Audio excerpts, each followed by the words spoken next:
প্রশ্ন হলো, নবুয়তের পূর্বে রাসূল আকরাম সাল্লাল্লাহু আলাইহি সাল্লাম কোন ধর্ম পালন করতেন? গুরুত্বপূর্ণ প্রশ্ন। নবুয়তের পূর্বে আমাদের প্রিয় নবী সাল্লাল্লাহু আলাইহি সাল্লামের ধর্ম কি ছিল? যদি বলেন যে কোন ধর্মে অনুসরণ করতেন না, তাহলে নাউজুবিল্লাহ, উনি কি ধর্মহীন ছিলেন নাকি? উনি নবী হয়েছেন কত বয়সে? 40 বছর বয়সে। তাহলে 40 বছর বয়স মানে তো জীবনের মূল টাইমটা প্রায়। তো এই 40 বছর পর্যন্ত উনি নিজে তো নবী ছিলেন না, উনি নবী হয়েছেন তারপরে। তাহলে 40 বছর পর্যন্ত নবী হওয়ার আগে তার ধর্ম কি ছিল? এর উত্তর হলো যে আম্মা জান আয়েশা রাদিয়াল্লাহু তাআলা আনহা বর্ণিত হাদিস, যেটি বুখারীতে আসছে, মুসলিমে আসছে, তিনি বলেছেন যে কানা নবী সাল্লাল্লাহু আলাইহি সাল্লাম ইয়াখলু বিগার হিরা ইয়াতাহান্নাফ ফি। নবী সাল্লাল্লাহু আলাইহি সাল্লাম নবী হওয়ার আগে হেরা গুহায় গিয়ে ইবাদত বন্দেগী করতেন।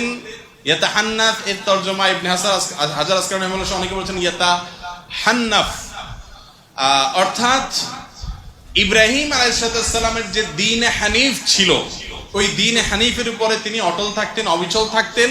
সমাজের বিভিন্ন অপরাধ, এগুলোর যে আপনার কি বলে এটাকে, এগুলোর যে ছোঁয়া, এগুলোর যে আঁচ, এগুলো নবীজি সাল্লাল্লাহু আলাইহি সাল্লামের গায়ে তিনি লাগাতে দিতেন না, বরং তিনি হেরা গুহায় গিয়ে আল্লাহর ইবাদত বন্দেগী করতেন। ইব্রাহিম আলাইহিস সালামের যে মিল্লাত ছিল, মিল্লাত ইব্রাহিমী যেটাকে বলা হয়, এই মিল্লাত ইব্রাহিমের উপরে নবী করিম সাল্লাল্লাহু আলাইহি সাল্লাম ছিলেন। তাহলে তার নবুয়তের আগের যে সময়টা, এই সময়টাতে তার যে দিন ছিল, এটা ছিল দিন ইব্রাহিম। কোন দিন ছিল? তার বাবা পূর্বপুরুষ ইব্রাহিম আলাইহিস সালামের দিন এবং মিল্লাতের উপরে ছিলেন, এবং সেই মিল্লাত, সেই আকীদা এবং সেই ইমানের উপরে থেকে তিনি গারে হেরায় গিয়ে আল্লাহ তাআলার জিকির, আল্লাহর স্মরণ, দোয়া করতেন। নবী করিম সাল্লাল্লাহু আলাইহি সাল্লাম মক্কায় জন্ম হয়েছে তার, মক্কায় বড় হয়েছেন, 40টা বছর নবী হওয়ার আগ পর্যন্ত এখানে কাটিয়ে দিয়েছেন। আল্লাহ রাব্বুল আলামিনের নবী হওয়ার একটা প্রমাণ এটাও যে 40 বছর একটা সমাজে একটা অন্যায় এবং শিরকের সমুদ্রের মধ্যে ছিলেন, কিন্তু শিরকের এক ফোঁটা পানি, কাদা, ময়লা, নোংরা কোনো কিছু তার শরীরকে, তার ব্যক্তিত্বকে, তার আমলকে, তার বিশ্বাসকে এক মুহূর্তের জন্য স্পর্শ।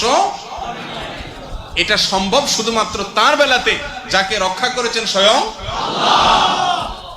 তার নবী মুহাম্মদ সাল্লাল্লাহু আলাইহি সাল্লাম মক্কায় সবাই যখন মূর্তি পূজা করে, সবাই যখন শিরক করে, সবাই যখন শিরকের ভিতরে নিমজ্জিত, সবাই যখন বিভিন্ন জাহিলি যুগের কর্মকাণ্ডে নিমজ্জিত, গোটা সমাজ একদিকে যাবে, একটা মানুষ স্রোতের বিপরীতে একা একা টিকে থাকবে, কেউ তাকে ওয়াজ নসিহত করে কনভিন্স করছে, এরকমও না। এটা হতে পারে শুধুমাত্র কিসের মাধ্যমে? আল্লাহ তাআলার হেফাজতের মাধ্যমে। তো নবী হওয়ার আগে তিনি মক্কার মানুষদের এই শিরকপূর্ণ যে দিন, এটার অনুসারী ছিলেন। তিনি ছিলেন ইব্রাহিম আলাইহিস সালামের মিল্লাতের কি ইমাম আল্লামা আলুসি রাহিমাহুল্লাহ সহ বিশ্ববিখ্যাত মুফাসসির, মুহাক্কিক, উলামা ইকরাম এই কথাই বলেছেন যে তার আগের যে জীবন ছিল অ্যানালাইসিস করলে দেখা যায় যে তিনি দ্বীনে হানিফের উপর ছিলেন।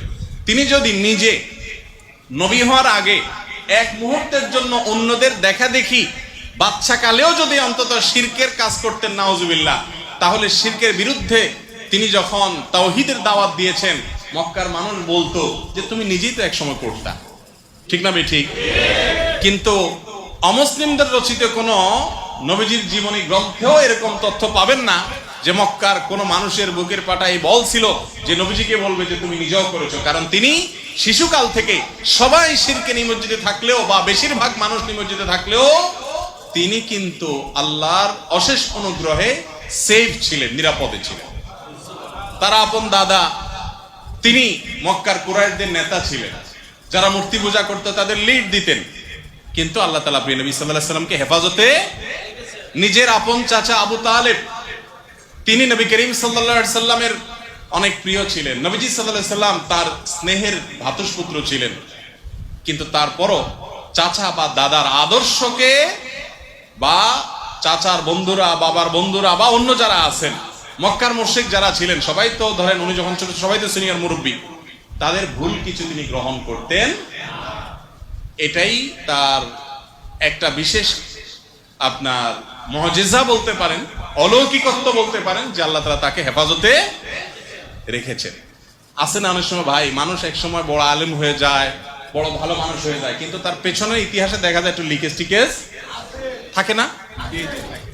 মানুষটা ভালো কিন্তু এককালে হয়তো এই কাজটা করছে, এই কথাটা বলছে, সে নিজেও এটার জন্য লজ্জিত, এখন কিন্তু বলে ফেলছে, তখন বুঝে নেই।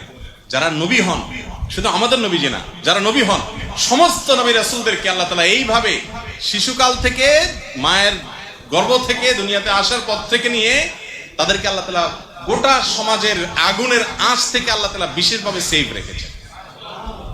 এই জন্যই তারা নবী এবং রাসূল হয়েছেন। আল্লাহ তাআলা তাদের প্রতি রহমতের বারিধারা বর্ষণ করুন।